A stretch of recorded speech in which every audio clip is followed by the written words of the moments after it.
बिस्मिल्लाहिर्रहमानिर्रहीम। अस्सलाम वालेकुम फ्रेंड्स। आज का हमारा टॉपिक है यूट्राइन फाइब्राइड। यूट्राइन फाइब्राइड में सबसे पहले इसकी प्रेवलेंस आ जाती है। तो प्रेवलेंस जो है ना रिप्रोडक्टिव एज में 25% है। ठीक है, इसके बाद जो नेक्स्ट पैराग्राफ है ना एपिडेमियोलॉजी, इसके अंदर उन्होंने रिस्क फैक्टर बताए हैं। और रिस्क फैक्टर जो है ना इसके अंदर age, nulliparity, young age, at menarche, family history, increase BMI, reduce physical activity और रेड मीट इनटेक। ठीक है, जो प्रोटेक्टिव फैक्टर हैं वो उन्होंने बताए हुए हैं कि स्मोकिंग है, OCPs, एक्सरसाइज और ग्रीन वेजिटेबल्स हैं। नेक्स्ट आ जाती है पैथोफिजियोलॉजी। तो पैथोफिजियोलॉजी में वो ये कह रहे हैं कि जो है ना smooth transformation of the smooth muscle myocytes into abnormal myocytes followed by the stimulation of the growth into clinically apparent tumour. ठीक है, इसमें क्या होता है कि ईस्ट्रोजन प्रोजेस्टेरोन रिसेप्टर की इंक्रीज लेवल हो जाता है। और इसके अलावा जो है ना यूट्रस के अंदर वैसे तो एंजियोजेनेसिस, न्यू ब्लड वेसल की फॉर्मेशन हो रही होती है, लेकिन फाइब्राइड रिलेटिवली एवास्कुलर होता है। अलबत्ता इसकी जो सराउंडिंग ब्लड वेसल्स होती है ना उनके अंदर एबनॉर्मल प्रोलिफरेशन होती रहती है। और उसकी रीज़न होती है कि ऑल्टर्ड एंजियोजेनिक ग्रोथ फैक्टर जैसे कि एपिडर्मल ग्रोथ फैक्टर है, वास्कुलर ग्रोथ फैक्टर है और ट्रांसफार्मिंग ग्रोथ फैक्टर है। ठीक है, इसके अलावा जेनेटिक फैक्टर भी होते हैं। ठीक है, तो transformation of the benign fibroid to highly malignant leiomyosarcoma ये माइनॉरिटी केसेस में होता है। और जो है ना इसका इंसिडेंट 0.64 पर 100,000 पर ईयर होता है। ठीक है, और फाइब्राइड का इंसिडेंट जो होता है ना 0.14 होता है। ठीक है, नेक्स्ट आ जाता है कि मैनेजमेंट में सबसे पहले जाता है इन्वेस्टिगेशन में आप सबसे पहले हिस्ट्री लोगे पेशेंट के अंदर। HMB की हिस्ट्री है, पेल्विक मैस की हिस्ट्री है, प्रेशर सिम्टम है। एग्जामिनेशन पे आप जो है ना पेशेंट के एग्जामिनेशन पे मैस, एब्डोमिनल और पेल्विक एग्जामिनेशन करोगे। ठीक है, इसके अलावा इन्वेस्टिगेशन में वो कह रहे हैं कि uterine enlargement no greater than 10 to 12 weeks size और medical management can be initiated within the primary care without further investigation after exclusion of the pregnancy. ठीक है, तो इन्वेस्टिगेशन में वो कह रहे हैं कि सबसे पहले इन्वेस्टिगेशन आ जाती है TVS में वो कह रहे हैं कि प्रीलिमिनरी इन्वेस्टिगेशन है। ठीक है, अगर तो एब्डोमिनल साइज़ जो है ना यूट्राइन इनलार्जमेंट 12 वीक से ज़्यादा तो आप इसमें ट्रांस एब्डोमिनल अल्ट्रासाउंड करोगे। उसके ऊपर साथ साथ आप ओवरीज को भी विजुलाइज करोगे, एंडोमेट्रियम को भी देखोगे और नंबर और साइज़ और पोजीशन ऑफ द फाइब्राइड के देखोगे। ठीक है, जो MRI होता है ना वो उसका कोई एडवांटेज नहीं है ओवर द अल्ट्रासाउंड। ठीक है, और ये कॉस्टली भी होता है। जो सबमिकोजल फाइब्राइड है ना उसके लिए आप MRI, हिस्टेरोस्कोपी और transvaginal line influence sonography वगैरह जो है ना वो भी यूज़ कर सकते हैं। ठीक है, नेक्स्ट जो उन्होंने बताया कि जो मलिग्नेंट फॉर्म है ना लियोमायोसार्कोमा, इसका इंसिडेंस होता है 0.64 पर 100,000 पर ईयर और फाइब्राइड का 0.14 है, जो कि हमने पहले ही डिस्कस कर लिया। ठीक है, लियोमायोसार्कोमा का सस्पिशन आपको कब होगा? अगर आपको सोल्ट्री लीजन है, ओवल शेप मैस है, उसका 8 सेंटीमीटर से ज़्यादा साइज़ है, हाईली वास्कुलर है विद सेंट्रल नेक्रोसिस और एब्सेंस ऑफ कैल्सिफिकेशन है, तो इसका मतलब है कि ये लियोमायोसार्कोमा। ठीक है, और इसके अलावा एलिवेटेड सीरम LDH और LDH isozyme 3 has been reported leiomyosarcoma के अंदर रिपोर्ट हुई हैं। ये उन्होंने क्लासिफिकेशन सबमिकोजल फाइब्राइड की बताई है जो कि आगे यहाँ यूज़ होगी। इसमें उन्होंने कहा कि 0 का मतलब है पेडंकुलेटेड फाइब्राइड है, 1 का मतलब है लेस देन 50% उसने इंट्राम्यूरल है और 2 का मतलब है ग्रेटर देन 50% इंट्राम्यूरल है।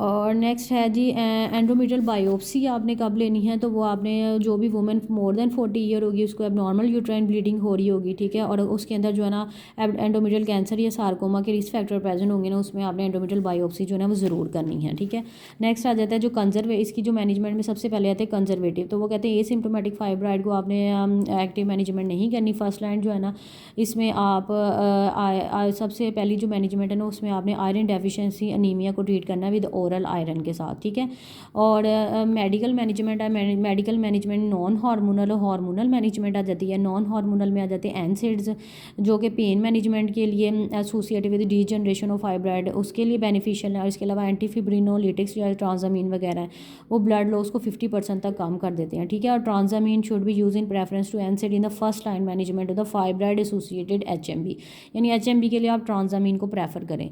ठीक है, नेक्स्ट आ जाता है जो COC है। COC जो होते हैं ये लॉन्ग टर्म में यूज़ होते हैं, प्रोटेक्टिव इफेक्ट होता है, 50% तक ब्लड लॉस को रिड्यूस कर देते हैं। COCP में 30 माइक्रोग्राम इथाइनल ईस्टर और 150 माइक्रोग्राम लीवोनोर्गेस्ट्रिल होता है। ठीक है, और इसके अंदर जो है ना ब्लड लॉस की जो है ना 13% आफ्टर 12 मंथ्स COC ऑल्दो जो है ना लीवोनोर्गेस्ट्रिल की वजह से 53.5% जो है ना ब्लड लॉस कम हो जाता है। वुमेन जो इनके अंदर जो है ना जो कॉन्ट्रासेप्शन जिनको रिक्वायर होती है उनके लिए COCP बेनिफिशियल होती हैं, ठीक है। और इसके अलावा जो उन वुमेन के अंदर जो है अनीमिया होता है ना, उनके लिए अंदर भी आप COCP यूज़ कर सकते हैं। नेक्स्ट आ जाता है लिवोनोर्जेस्ट्रल इंट्रायूट्राइन सिस्टम। तो ये जो है ना फाइब्राइड अगर ग्रेटर दैन 3 सेंटीमीटर है और कैविटी डिस्टॉर्ट की हुई है तो इसमें फिर आपने जो है ना वो इंट्रायूट्राइन सिस्टम यूज़ नहीं करना, ठीक है। लेकिन ये ब्लड लॉस को तकरीबन 91% तक आफ्टर 12 मंथ जो है ना रिड्यूस कर देता है, ठीक है। इंसिडेंस ऑफ एक्सपल्शन जो होता है ना उसका may be in the may be increase in the presence of the fibroid, यानी फाइब्राइड की वजह से जो है ना इंट्रायूट्राइन सिस्टम एक्सपेल हो सकता है, ठीक है।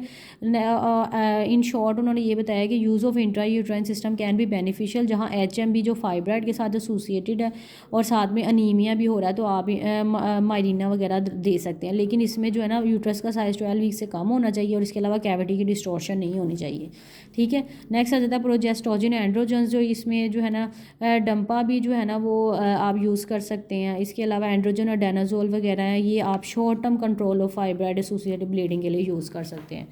नेक्स्ट आ जाता है कि selective progesterone receptor modulator ulipristal acetate वगैरह हैं, इसमें वो कह रहे हैं कि जो है ना 5 to 10 mg daily for 3 to 6 month mifepristone significantly reduce the menstrual blood loss associated pictorial. UPA ulipristal acetate women with fibroid rated excessive menstruation were randomised between 5 to 10 mg of the drugs and placebo for the treatment of period 13 weeks के लिए उन्होंने दिया इसको। तो fibroid volume जो है ना 25% तक रिड्यूस हो गया विद 10 mg के साथ, ठीक है। ओवरऑल जो यूट्राइन वॉल्यूम है रिडक्शन है ना वो ग्रेटर है GNR एनालॉग्स के साथ, जो कि तकरीबन 20 से लेके 25% तक फाइब्राइड के वॉल्यूम की रिडक्शन होती है, ठीक है। नेक्स्ट आ जाता है कि एंटी प्रोजेस्टेरोनिक इफेक्ट जो है ना, तो इसमें जो है इनके एंटी प्रोजेस्टेरोनिक इफेक्ट भी होते हैं कि नॉन फिजियोलॉजिकल चेंजेस जैसे कि extensive cystic glandular dilatation with inactive epithelium and no evidence of hyperplasia, ठीक है। Ulipristal acetate is effective for the control of HME secondary to fibroid, और ये जो आप ना शॉर्ट टर्म यूज़ के लिए यूज़ कर सकते हैं। डेली डोज इसकी 5 mg होती है for the 3 month prior to the hysterectomy, ठीक है। नेक्स्ट आ जाता है GnRH एनालॉग्स। GnRH एनालॉग्स क्या करते हैं, ये एमोनोरिया काज करते हैं, ठीक है, और श्रिंक कर देते हैं फाइब्राइड को। इसको आप जो है ना, लेकिन साथ ही ये टेम्परेरी ओवेरियन सप्रेशन भी कर देते हैं और लॉन्ग टर्म ट्रीटमेंट की वजह से बोन लॉस भी हो सकता है, ठीक है। लेकिन ये जो फाइब्राइड की साइज़ और वास्कुलरिटी दोनों को ही कम करते हैं, ठीक है। तो ये इसलिए आप इनको जो है ना reduce intra operative blood loss particularly in a very large uteri, increase likelihood of transverse rather than mid line abdominal incision और vaginal rather than abdominal hysterectomy. यानी ये ना बेनिफिट्स बता रहे हैं GnRH एनालॉग्स के कि अगर आप इनको देंगे तो उसका एक तो ब्लड लॉस कम होगा, दूसरा आपको ना ट्रांसफर्स इंसिजन से आप एब्डोमेन को ओपन कर सकते हैं और एब्डोमिनल की बजाय विजाइनल हिस्टेरेक्टमी भी आप परफॉर्म कर सकते हैं, ठीक है। नेक्स्ट भी उन्होंने यही बताया कि ऑपरेटिंग टाइम, ब्लड लॉस और वॉल्यूम और ऑफ द डिस्टेंडिंग मीडिया और ट्रीटमेंट फेलियर को जो है ना ये काम कर देते हैं, ठीक है। कॉन्ट्रा इंडिकेशन इनकी जो है ना वुमेन जो डिक्लाइन करती है in women who have contraindication to surgery और decline surgery in whom other medical measure have failed, तो उनको आप long term relief of the HMB जो है ना आप GnRH एनालॉग दे सकते हैं in combination with low dose hormone replacement therapy.